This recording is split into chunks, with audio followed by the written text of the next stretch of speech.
State asida anauba lenga ama siamnabagi pandamda PATSOI Assembly Constituency ki MLA Sapam Kunjaki Sorgi yumda ngasi nungthil pung anida BJP MLA singi mifam ama pangthokani haina tawramba du matam kaktana yaithokre hairi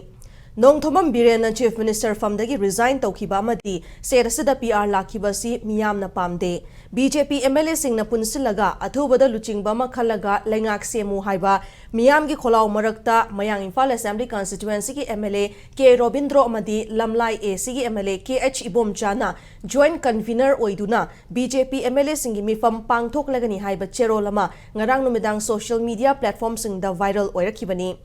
Adubu ngasi ayukta anauba cherol ama thoklaga hariba mifam adu matam kaktana yaithokle haina social media platform da thadorakhibani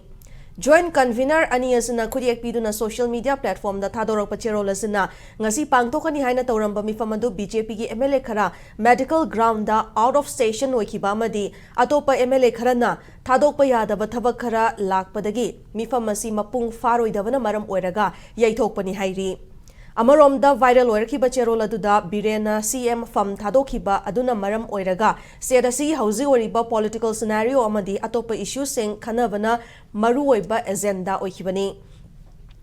ngasi gi mifam asiga mari leinana miyamna hangnarakliba wafam sing asi ngarang numidang warep lawduna mifam pangthokani haina yanaba purakhraba matungda ngasi ayok meeting yauba ngamloi out of station oire haibasi angakpani hainarakli Adubu press na fangba thazaba yaba paw amagi matung inna ngasi pangthokani haina tawramba mifam adu BJP Manipur in charge Dr. Sambit Patrana BJP Manipur Pradesh ki president ta ngasi gi mifam adu pangthok hangano state asida hauzik oriba issue asida BJP ki MLA sing langhalakanu haiba wafam thamlakpadagi yaithokhibani hairi